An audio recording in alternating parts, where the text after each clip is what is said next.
This is the Unspecial Podcast. Today I am joined with the one and only Reka Ponder. And how you doing? Ready or not, I'm here. We thought it would be super impactful, fun for y'all to learn a little bit about the journey we've been on for the last year. And if you haven't caught last week's episode, I had the opportunity to speak at Calvary Chapel Sandpoint, where I went into a lot more detail that we're going to go into today about kind of the events of the cancer journey we've been on for the last year. And you get some time frames and a little bit more in depth of what like actually went down. But I thought it'd be fun to have Reka on so we can speak a little bit to our journey, because everybody's on a journey, no matter where you find yourself in life. And here we are. Here we are. Did you ever think you would be sitting in Oceanside, California, podcasting with me on a couch? No, I definitely did not. I would have never thought in our early years that you would have a podcast. Public speaking wasn't really your thing. You were a man of a few words. That's accurate.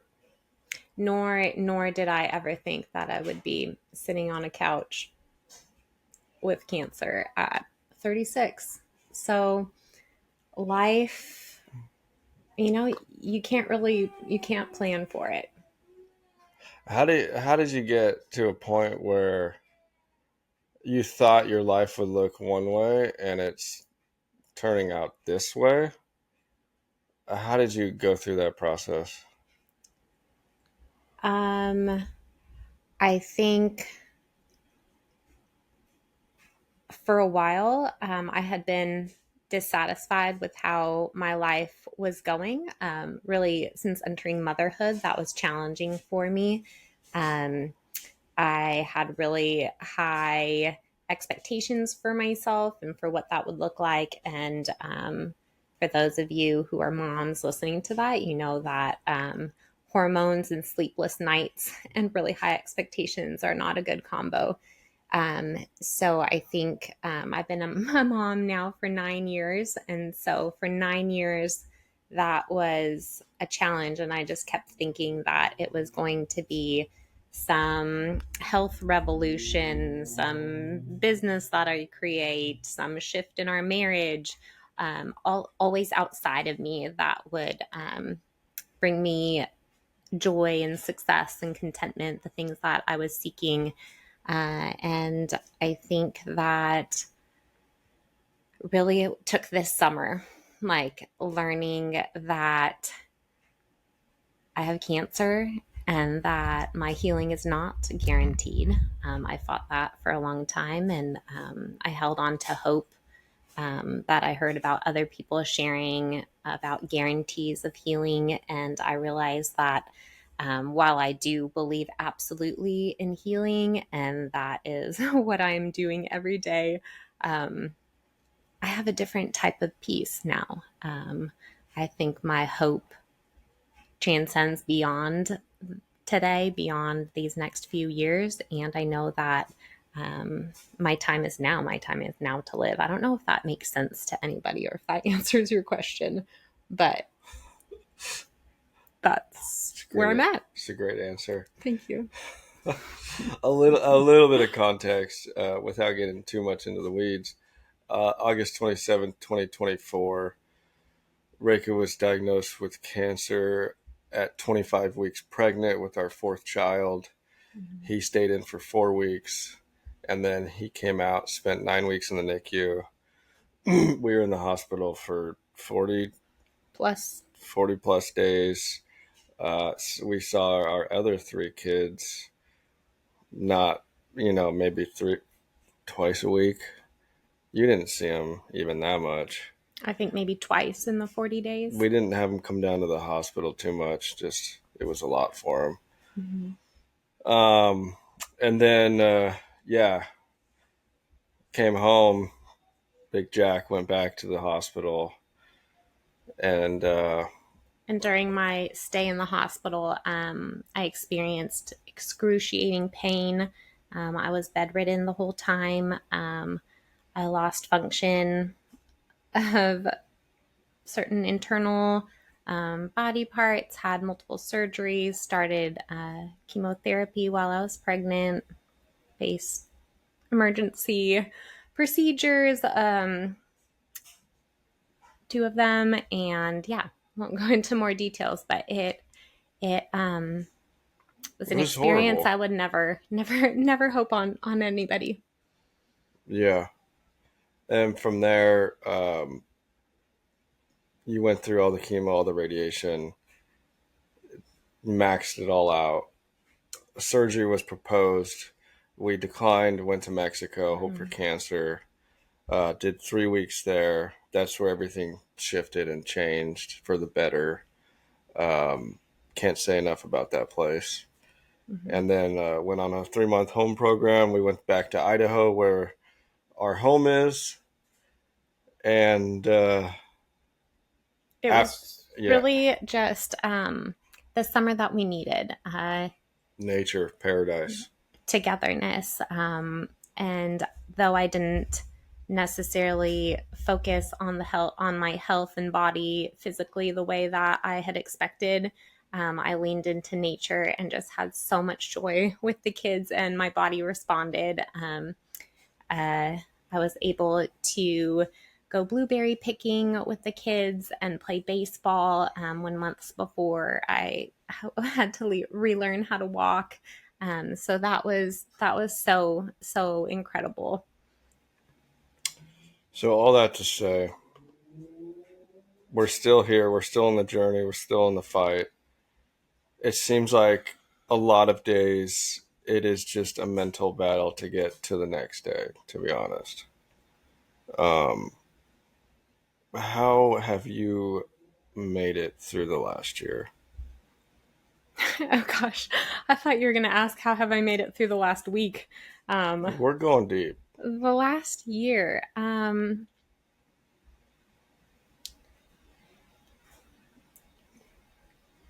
From diagnosis to surgery to all of it, to I pain, think like, it's been the darkest year of my life.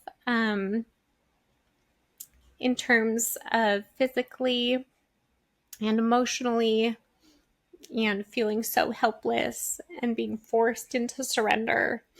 Um, my only hope was Jesus. Um, and that too, oftentimes it was just like I had to lean on my faith of the past. Um, because during chemotherapy and stuff, like I couldn't even think straight. I had to reach out to my family and friends and those around me for their encouragement and their hope and their presence, um, because I didn't have any of my own. Um, and God is so faithful and carried me through that. I had to lean on medication, on therapy, on help. Um, it was the most humbling, but not in a beautiful, like in a humiliating way, to experience life so low. But I think that even in the midst of that, I could feel my compassion. Like I always thought I was an empathetic person, but my compassion um, for others, I could feel it growing just immensely. And I think that realizing in all of it that I was not the only cancer patient. I was not the only one suffering. Um, I think other people's stories gave me hope. hmm. So I think that's what I hope for in this conversation too. That though somebody listening may be not dealing with a cancer journey, many of your listeners are dealing with horrendous lives and their children suffering, and it's not a year of your life, it's your entire life. But I hope that no matter how dark your days are, that you can see the light. And when you can see the light, then it grows. And when you lean into that and lean into God and your community around you, it grows. Somehow that flame gets brighter. And something that Zach has been saying for years, and especially in the past few weeks, it Pain is is the just path. not pain is the path. That's one of them. We'll go through. I'm sure we'll go through all the things, but that there's always a way. And he always Mm. teaches our kids, the ponders find a way. There's always a way, and though you cannot see the way, it may seem like the darkest storm, like the darkest cave, and you cannot see your hand in front of your face. Like, there is still a way. As soon as there's a spark, there can be a next step. And that spark is hope. And so, um, there we Yeah. go. That's probably all I have. Hope is everything. Mm-hmm. There's a phrase, if everybody can throw up their problems, they would catch their own. Is there any truth to that? I don't really know what that means. Like if you got a group of people together and they threw up all their problems, you could catch theirs or you can catch your own. Like, everybody has problems? Yeah. Would you like? Oh, no, totally. Like, life is full of problems, but I honestly was the type of person who thought that once I can minimize my problems, once I can solve them, that I would find this equation. It sounds silly saying it out loud now, but I thought that there would be some equation to creating a life of very minimal problems, and I wanted that so that I could help others. I can give my kids this amazing life full of experiences, and we can truly make this impact on the world. But what I didn't realize until recently, and I'm reading a book that just has totally opened my eyes to a different reality, is that like life is full of problems. As soon as you solve one problem, it's going to open the door for other problems. Like, um, if I want to get stronger and, for example, lose weight, or what, I don't want to, but Gain weight. I want to gain weight. Um, if somebody may want to lose weight, they'll finally decide, okay, I'll solve this problem by joining a gym. But then once they join a gym, now they have new problems. And so um, now they will have to get up early in the morning to go work out. Now they're going to have to budget differently to pay for the gym membership. Now they're going to have to figure out what to wear to the gym. And so life is full of problems, but it's not the absence of problems that brings joy. It's solving the problems that's going to bring you happiness. And so the key is to choose your problems, choose the problems that are worth it, Choose your and hard. choose your hard. Exactly. And so for each person, that looks different, and getting clarity on that, I think, of what is important. And that could be family, that could be a cup of coffee outside every single morning. Like, it doesn't, your values do not have to be so honorable, or not every single one of them. Anyway. What if, yeah, pain is the path. Through pain, struggle, adversity, you learn and you develop skills to help you overcome whatever else is going to come your way. And without enduring those, you don't have those skills to tackle whatever comes next. Mhm. Um, so it's kind of a mindset shift. Instead of avoiding pain, you welcome it, because you can be in the mindset when that struggle comes, like, what am I going to learn from this to help me in the future?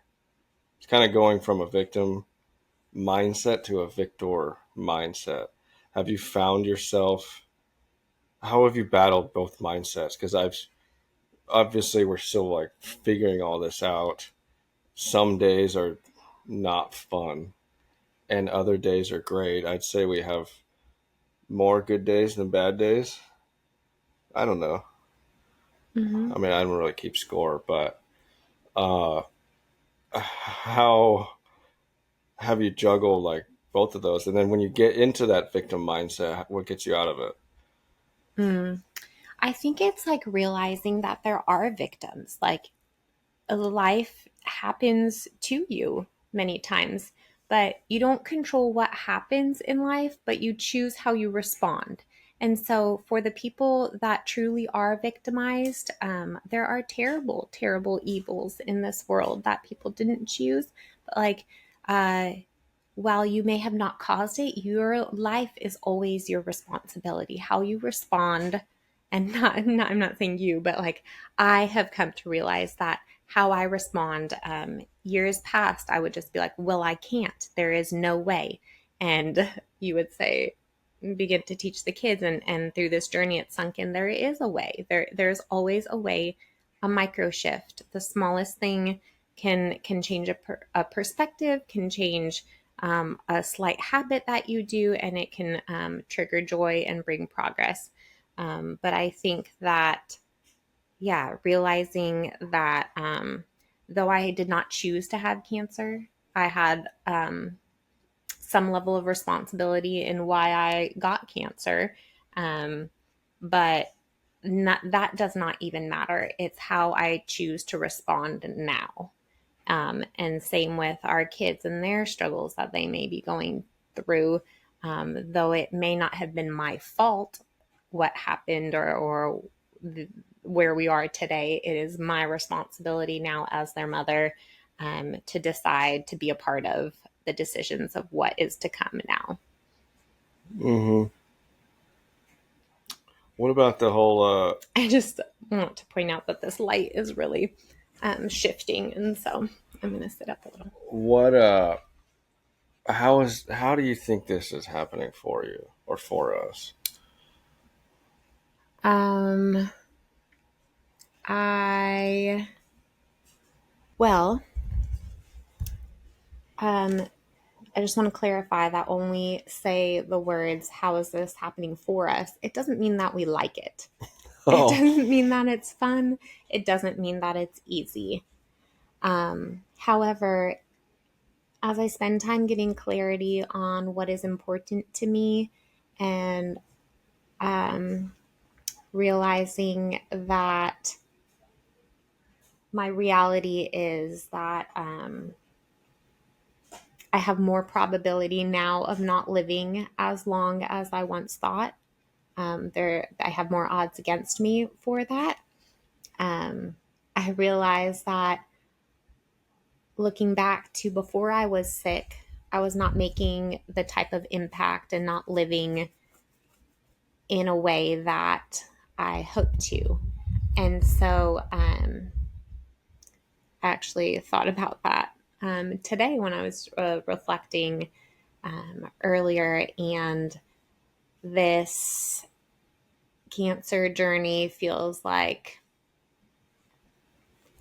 it's like kicking the pants. Like, Hmm. like, let's get going. I don't have to wait. If I've had these dreams in me, though I have more limitations now, I really believe that anything is possible at this point, and it just takes forward motion. Um, and so, in that way, it is serving me because um, already I feel like this has pruned me. It has cut away the things that are not important, and it's making space for my authentic self to come out. Hmm. That was a long answer, but Yeah, but it's like when you take a step back and you start to like just look at life in a zoomed out and a big perspective. I mean, there's a phrase like, "This isn't our story; it's God's story." So He's going to do with it whatever He does to bring Him glory. And it's kind of hard to hear that sometimes when you're going through a struggle or a pain, or if you don't have faith or you doubt it. Um, that's what gives it's given me hope and like peace through it all, because it's like, yeah, okay, this isn't how I would have drawn it up. I'm not God. He knows best. He didn't cause this on us. It's just a part of life that he's able to use for whatever he's going to use it for. I mean, I've been talking about starting on special for 7 years, and I didn't start it until we got in the hospital. Who knows if it ever would have got started? I wasn't probably not going to finish my book. It got finished. You Mm-hmm. know, like it. In last week's episode, I go into it a lot deeper on how God has shown up in this whole journey, in some of like the physical or material ways, financially, through my construction business, through starting this. How has he shown up for you throughout the Mm. last 14 months? 15, Um, 16. How long has this been going on? oh gosh, I don't, April I'm of not sure. 24, I mean, it's been longer, but that's when it really went 17 months. downhill. Um, I actually, if I can backtrack a little bit, I see God's hand in this, and I hear what you're saying. And I know, like, I know in my head that He is weaving a story, and I've always known that. But I think as a mom, and for those of you who are moms, um, and the primary caregiver in our home, I have been that for before I got sick. I stayed home with the little ones. I nursed them each for year and a half, 2 years. Um, I think that I knew God was working in the story. However, I lost my story. Hmm. And my story became solely about the kids and how they would turn out and how I would be used to impact them and grow them. And everybody, you know, confirmed that your greatest honor in life is raising up these children, like to create a legacy for them, all the cliche terms. And that is where I want to say stop. They talked about that at Like, church this morning. did they? Yeah, about how kids can become your idols. Oh, that I will have to listen to that one since I didn't make it to church this morning. But um, yes, and so that's where I need to stop and say, like, I had this inkling, and there were little snippets of like, you are part of the kingdom too, you matter, but I didn't know how in actuality to pause the demands of my children that were so pressing, felt so pressing and so needed, and I didn't know how to choose me. Mm. Um, and I would make attempts to choose me, and any type of resistance, whether it was you or your schedule or the kids and their further needs or somebody else, I would always end up silencing or quitting. I didn't have the backbone to continue with the things that were important to me. And so, um, that is not putting, I don't mean to say that to put blame on anybody. It's just something that I lacked and did not have clarity on. And now it took this journey for me to realize that I am not selfish for choosing Mm. me, that my kids are going to be okay. When you come to a place of surrender where, uh, and I just empathize with those of you that have had to get to that place where you cannot care for your kids anymore, where you have to give them up, where you spend more than 40 plus days away from them and they're in the care of family members or Zach's shared so many stories of group homes. Like, when you get to that place, you're talking on a different level. So when those voices of guilt come in, I just want to say that is not effective. It is not effective for me. It is not effective for you. I don't have the answers for each person's story, but I know for me, there has to be a level of showing up for myself, of choosing my wants, my needs, my preferences, my desires, and not everybody else's. So I Mm. think through that, I now see that God is honored, and I am um, just breaking down generational patterns and letting go of limiting beliefs that tell me otherwise. And I know that as I pour into myself, um, I know that the people around me will benefit as well. That's good. Yes, Seth's Family First Fitness in his episode, he set the record straight of you can't pour from an empty cup. It's not selfish to take care of yourself. You can't show up for your kids, for anybody, unless you show up for yourself. And that's been so true for me. Uh, Getting to the gym, that's like the 1 hour that I have that nobody can talk to me, and I just suffer, and I love it. My time looks different. So you said you lost yourself and you've realized it. What are you doing to find yourself? Have you found yourself? Are you still finding yourself? Are you still hiding? Yes, to all of that. I don't think it's not like, I think that's part of life. You like, it's not, I don't think anybody figures it out and knows themselves fully. Like, I think that's what we lean on, that God knows us fully, and as we continue to seek Him. But there are very, very practical things that I do to know myself, resource myself, lean into um, caring for myself. And with that comes regular, Yeah, what do you um, do? uh, for example, She's an amazing artist, by the way. oh, um, well, Stay tuned. my morning, honestly, my morning ritual is my favorite. I wake up. Well, now sleep is an issue. We're Win the working on morning. that, but win the morning is great, What happens and if you win the morning? you win the day. I'm all about phrases. Yeah, if you can't tell. Um, but I have a certain ritual of when I wake up and what I do for my first hour and second hour. And I don't want to say that it's perfect. Like, mine looks different. Zach operates on the clock, on the minute. I'm a little bit different. For me, it's like by the hour ish. Like, but I used to be so loose, and I realized that my discipline was off, and so that's something I am working on, and I do use a timer Discipline now. equals Freedom. Yes, that's another one. But yeah, so my morning ritual is a big one, and I used to, have so many thoughts of why I couldn't wake up in the morning, and really, if you're not sleeping through the night, it might look different.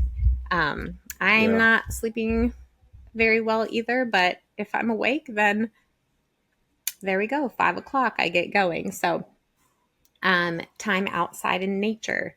Um, What's your morning routine look like? and now, Yeah. I wake up, and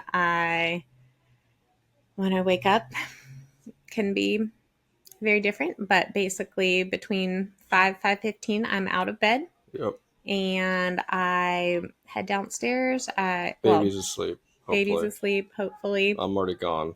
Yes. And I start my supplements and drink a glass of water, and then I make my matcha. I write out my verse of the day. Um, and I incorporated, now I'll add some drawings on the paper. So our son, who is just obsessed with that type of thing, with art, he can color that. And then I go through my small checklist for the day. I note how my sleep went so I can check in with my doctors and a few other health things. Uh, Write my verse of the day and my goals. Very basic Every goals. day you have goals. Every day I have goals. Okay. It could include my supplements, my therapies, a walk on the beach, to make a soup, whatever that might be. And then I jot down if there's any extra note of like an open tab, like I need to touch base with you or something. But that's like really quick. That's been a good shift. Mm-hmm. of when you have a million tabs going on in your head. Yeah. You write them down and then check in Hmm. when it's good time.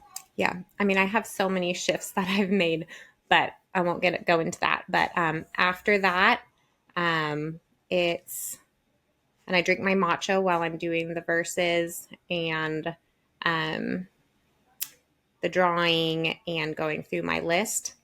And that's my one matcha of the day that is set that I drink that. And then I head outside, and that's usually close to 6 o'clock when the sun is coming up. Um, my this routine, it looked different in Idaho, but I started waking with the sun, and it was perfect. Um, in the city, it looks a little bit different. There are street lights that are still on and Never, messing up my circadian rhythm. never asleep. Um, there are constant cars going by, but those are all things that like are just exemplary of the things that you have to surrender. Like nowhere is going to be perfect. Like Mm. you literally would have everywhere where there will be problems, and so you have to choose your heart. And so, um, anyway, and then I go outside and I read one chapter of my book that I'm working through. It's an unconventional book you're reading. Yes. And then the kids begin to trickle out and they join me outside on the lawn chairs. And um, they always want to chit chat. And I take a minute to say good morning. I usually have one or two kids climbing on me or, leaning against me for that physical touch. And I honestly felt like a terrible mom the first few days of telling them they Serious? cannot talk to me. Yes, and because that So much easier for me. so much easier. But as a mom, you're like, well, they just woke up, they want to connect, like they're so sweet, they're only going to be little for so long, and so I would chit chat all a whole bunch, and now I And give then them you a miss kiss, all your and time. then I miss all my time, and so I realized like we chit chat all day long, like. They're And home. They don't go to school. Like we're together all day long. I hear all their little voices. homeschool, we We homeschool. homeschool, yes. Which Um, is bringing back my teacher ways. Gonna get some great content. yes, I'm running this like a special day class. it's working. So yeah, then I read, and I don't read a whole chapter all at once, but a section or two. I get it in, and then I connect with the kids, and we go in and start making breakfast around 6:30. So yeah, that was my time though, from 5 to 6:30. Yeah. It's not perfect, but that's Sometimes how the baby interrupts it, but it's it's there, and it's there. that's the goal every day, Hmm. and that's why I go to the gym at 5 because typically everybody's asleep. I was waking up at 6, but then a kid would wake up, so then I would miss my time. So I started waking up at 5, and then a kid would wake up. A different kid woke up. We have 4 kids, and then I started waking up at 4, and nobody wakes up, and But so. I do have to say, for our family, Mhm. the night before determines how the morning is going to go. Yeah, So we we hold try and go to to sleep at pretty 9. structured bedtimes for the kids, pretty slow evenings. We're not watching movies at night. That's what works for our family. Hmm. And it wasn't easy finding that. We both had very different thoughts on how things have gone, but I think I think that's like a different topic, but for Yeah, yeah. I mean it's pretty common. I've heard when you go through journeys and struggle and hardship that your view of God can change. You can become angry at God. You can lose your Mm. faith in God. Uh, how has faith carried you through? And you did your view of God change? Has it changed? I mean, we're still in it. This isn't like we're just still in the midst of it. Mhm.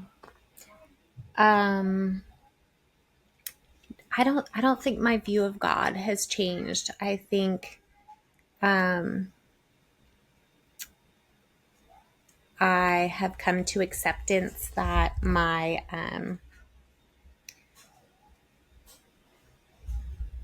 part of the relationship may look different. That You're part of the relationship with God. with God, that in my let's say in my teens, I had a very solid faith. I would spend a lot of time um, journaling and reading the Bible and talking about God with my friends and going to Mexico on missions trips and then into college. Some of those missions type things continued, but there I would go to like really cute coffee shops or back when we were in college, like the grungy coffee shops in the city were cool. And so I would do that and, go to these big like worship sessions and um, help do like homeless ministry outreaches. And then motherhood happened. And that's where I was like, wow, how do I spend time in the word with constant needs from my baby while I'm so tired I can't even think straight? There's no way I can go to a coffee shop because there's nap time. Like I can't even drink my coffee warm because I don't know how to like sit still long enough tending to everybody. I didn't even brush my teeth that day. So um, I think I've realized in different seasons I have fought how to show up. And I think um, when you are near death for days on end, you cannot think straight because your mind is so poisoned with chemotherapy. Mm. Um, you literally feel like your prayers hit the wall and bounce back. Um, I still held on to the truth that God is real, and it was messy. And you know, for a while, I would listen to meditations or different podcasts and people talking about the light and the universe and this and that. And I was just like, try like grasping onto hope and trying to make it fit into the puzzle of the God of the Bible. Um, but I just see his faithfulness. Like he has restored my mind, not completely. I mess up my thoughts and my words. My kids always call me out on it. I'm sure there's a lot of effects of that and the lack of sleep. I don't know. It doesn't really matter. But um, God has shown me himself. And I know that I'm going to mess up and I'm going to gravitate towards things that are not quite true, but I trust in his goodness and his faithfulness to steer me. The Bible says, like a shepherd, um, uh, like a father, if you've had a good one, um, who who steers you back to himself, who steers you back onto the right path. Like a true leader who is so kind and so good and so loving. And so I have experienced his great mercy that in all of my failings in the way that I pursue him and serve him, um, that he is faithful, he is good, he is righteous. His ways will prevail. Mm. What would you? What advice would you give to moms going through a special ed journey? For dads, can I answer this question? Yeah, you go first. My goal will be like to shorten it. I I know on the dad side of things, this isn't to call out dads, it's to call them up. It's easy for us to peace out. It's easy for us to distance ourselves and stop showing up. And I think what's happened as men in culture and society, the design for the family unit is for the man to lead. And then when the men don't lead, the woman steps up and starts to lead. And the roles are off and shifted. And that's all because the man has pieced out and stopped showing up.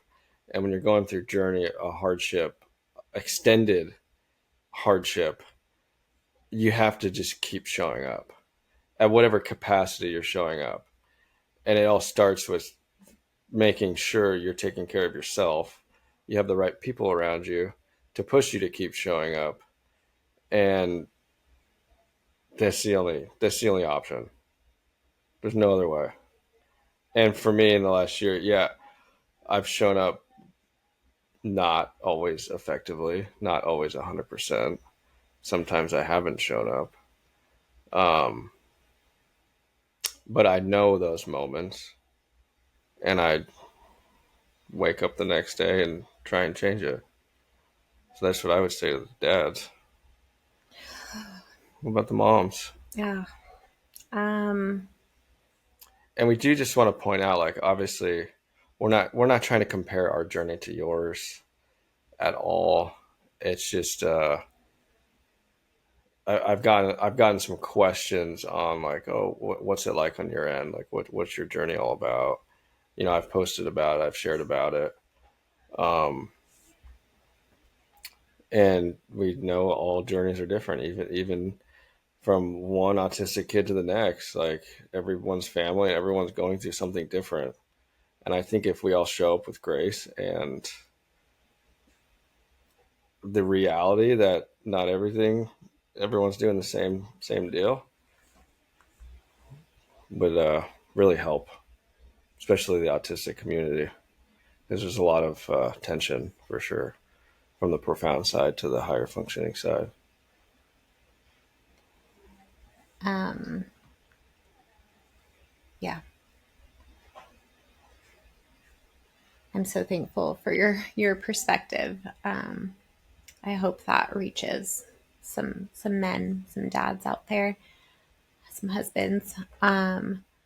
I think the advice that I give myself um, is to continue to soften. Hmm. Um, and that's not like a weak soften or like a victim mentality soften, but to be gentle and have grace towards myself, grace towards the people around me. The shift in our marriage after our first time in Mexico. I mean, we had done months and months of work on ourselves through an Hmm. organization. We had done training, Personal development, personal development in our marriage. marriage conference. Um, yeah, experiential events. But we had one session where a therapist In Mexico. in Mexico spoke so clearly. And she said, once we shared pieces of all that we were juggling and going through, she was like, Reka, you are going through so much. Zach, you are going through so much. Like, your goal right now is to remember that you are not husband and wife. You are not boyfriend, girlfriend. There's drama with those relationships. You are best friends. And so she allowed us to begin to see the joy, that we are on the same side, that even if we continue to hurt each other, she had very practical steps on ways to still connect. It looked pretty pathetic at the time, but that's where we were at. What, like saying good morning? Yeah, saying good morning and a kiss and good night and a kiss. And I was responsible, I think, for the morning. I was to initiate saying good morning and a kiss, and you were to initiate good night and a kiss. That's where we were at. Like, but we both had the Just same want to go to goal. Like, bed. we wanted a good marriage, but life is so hard and is so hard. And I would say for the most part, we have kept, I don't know who does which, but we've said good morning and good night for the most part. Yeah, Um, maybe we just do it now. so yeah, we'll get back to that, being really intentional with that. And just remembering we are on the same team. And I remember another coffee shop trip where we had a conversation, and it was a hard one, but we just remembered, like, it was a reminder of, like, we want the same thing. And so to extend Mm. tons of grace towards Zach. Like, I am the one who has cancer, but like, he is carrying so much pain, and he has his limitations, and his strengths, and so do I. And that, believing that as a couple, that God has brought us together, that as I soften and I don't put up those walls every time I'm hurt, and that when Zach comes back to me, um, from his time of processing whatever conflict is going on, um, either between us or just in our life, that when he comes back, that I don't put up a wall because I am hurt by his distancing, but to continue to soften with the children, kids, and um, find joy in the little moments, slow down enough to give them that good morning kiss, to snuggle them a minute longer, not 10 minutes longer, but like a minute longer. Um, so I think the grace and the softening. And grace for yourself. I mean, I think Mm-hmm. it's easy to hear all these things and be like, oh, yeah, yeah, that's cool. That's never going to work, or that sounds impossible. Or you just try it for a day and then you fail, but you just always keep moving forward. Yeah, Like, and it's not like, oh, I didn't do it, so it's all hopeless. You just keep taking the next step. totally. I think I came upon an analogy speaking with a other person at the clinic in Mexico, and he is a father of 9 children, and he is going through the cancer journey. And his wife, sweet lady, I got to meet her. She homeschools all 9 children, and she had brought them They all were all in down. They're Mexico all in Mexico, staying in an Airbnb from Minnesota. for 6 weeks. Um, and she was homeschooling them. And so, anyway, as we were talking, I just thought of this analogy, and he helped play off of it to just pull out these truths that life is a puzzle. It's a Mm, puzzle that you're never going to finish.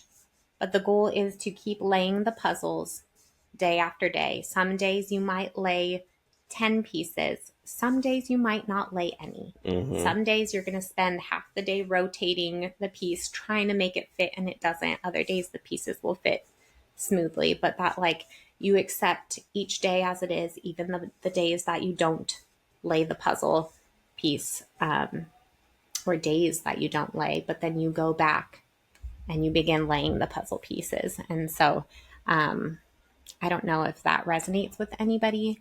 Um, it's not. Yeah, Yeah. Keep playing the keep pieces, playing the pieces. even the days you don't at all.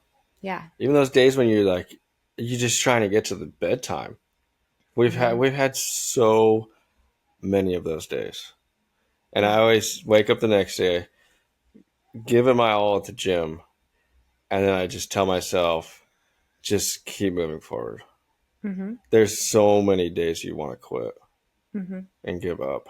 But I mean, there's no other option. Like, where would we go? What would we do? Yeah. It's like, are you going to choose to live or not live? And we've chosen life, and we will choose life every day. So what's next? What's it look like going forward? Um, well, looks like dinner and 7 o'clock bedtime for the kids, and Ice bath. ice bath for you. And I think it looks like continuing to choose myself, flexing that muscle. It's like a muscle, I have to practice it to get good at it. Um, Continuing to soften, realizing that the hard days are going to be here. I'm going to have more symptoms. There are going to be some really crazy times, but believing that my body is healing in all of it, because our thoughts are everything, our beliefs are Mm. everything, our words have power. And so I think when I speak, there's like this. I think some people are like, oh, how are you so positive? You're so positive. And I'm like, No, no, not always, but like that is my continual puzzle piece laying. Every day I work through, you know, we go to the beach last night to walk for sunset, and I'm like just streaming tears and had just like an authentic spill out of emotion, two sentences, and then immediate regret that it cut Zach too deep potentially, and just all these thoughts, and then I wanted to just go back to the beach. but the thing is, like, through all of that, learning from what God puts in front of us, softening, giving myself grace, like we will continue. Mm-hmm. And those tough times, they pass. I mean, there was plenty of days it didn't seem like it would ever pass. But with those small micro wins, you just keep stacking them. And Yeah, here we are, 18 months later. I'm gonna keep stacking the wins. Yep. And 18 months from now, who knows where we'll be. Maybe we'll be on a cruise through Hawaii. Probably not. Okay, I'll I don't be know. surfing at Oceanside. Sounds great. Well, that was an awesome conversation. Where can people find you? She's starting to put out some content. As you've heard, all her wisdom starting to come out on Oh no. posts and paper, ink to paper. We'll see. We're unlocking We're all unlocking. of the potential. I have the great skill of jumping into things no matter what, even if I'm not ready or it's really terrible, like the first handful of podcasts in an RV. But in my mind, I just knew I just have to start and then I'll figure it all out after that. But Reika's the opposite. She's got it all figured out and then she starts. So we're working on finding the middle ground for both of us. Because Yes. you could probably avoid some hardship if you're just a little smarter about it. Like starting a construction business and watching YouTube. Yes. But I think Instagram Instagram at Reika Ponder. at Reka Ponder, RekaPonder. Where's your name from? My family is from Hungary, Eastern Europe, so that is where my name is from. And I will be just showing up on there as messy and authentic, but you'll see some of the pieces of the puzzle laid. Mm-hmm. Awesome. What does a mouse eat for breakfast? No. What does a cat eat for breakfast? Mice Krispies. Thanks for joining us. This is the Unspecial Podcast. We had Reika Ponder on. I'm Zach Ponder. This is my wife. And I hope you're encouraged hearing a little bit about our journey and just you have some hope on your journey. And we're going to keep doing them. Adios.